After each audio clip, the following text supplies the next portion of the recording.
Statistics and probability. Computing probability corresponding to a given random variable. Objectives. At the end of the discussion, you will learn how to illustrate a probability distribution for discrete random variable and compute probability corresponding to a given random variable. For example, the table shows probabilities for the number of cell phones sold in a given day at a cell phone store in a mall of Asia. Table 1. Number of cell phones. 0, 1, 2, 3, 4, 5, 6, 7, 8, 9, 10, and 11. Probability 0.120, 0.170, 0.50, 0.275, 0.140, 0.385, 0.595, 0.215, 0.70, 0.135, 0.225, and 0.20. Example 1.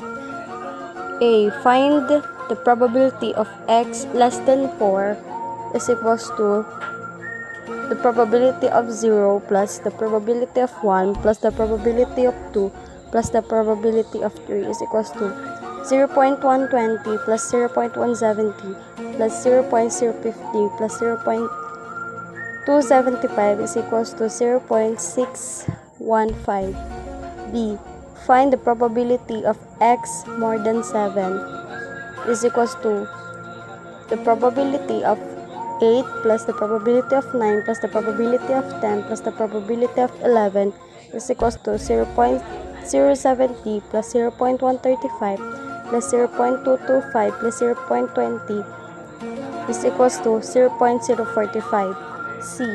Find the probability of x more than or equal to 9 is equals to the probability of 9 plus the probability of 10 plus the probability of 11 is equals to 0.135 plus 0.225 plus 0.020 is equals to 0.380.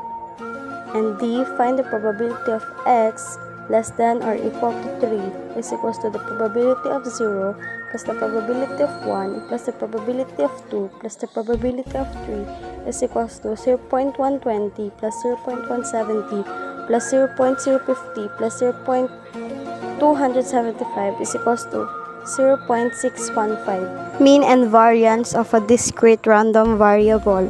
Mean. This is considered as a measure of the central location of a random variable. It is the weighted average of the values that the random variable x can take, with weights provided by the probability distribution.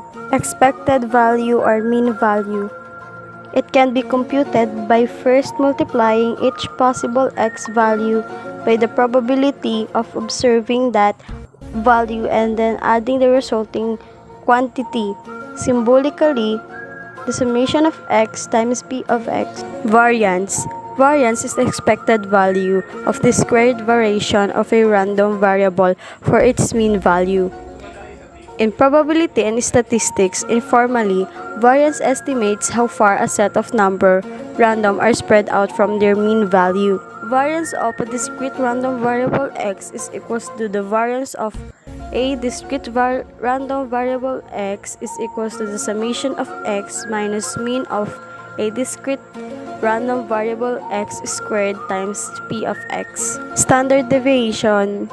It is the square of the variance. Standard deviation of x is equals to the square root of variance of a discrete random variable x, or standard deviation of x is equals to the square root of variance of a discrete random variable x. Calculating mean and variance of a discrete random variable. Probability distribution requirements. Number 1. There is a numerical random variable x. Number 2. Variance of the probability of x is equals to 1, 0.999 and 1.001 are acceptable. Number 3. P of x is more than 0 but less than 1 for every individual value of the random variable x. Problem number 1. The number of classmates who are K-pop fans along with its corresponding probabilities is given in a table. Compute the mean, variance, and the standard deviation of the probability distribution. Table 2. X is equals to 12, 13, 14, 15, and 16. P of x 0.27, 0.25, 0.18, 0.15, and 0.15. X times P of x is equals to 3.24, 3.25, 2.52, 2.25, and 2.40.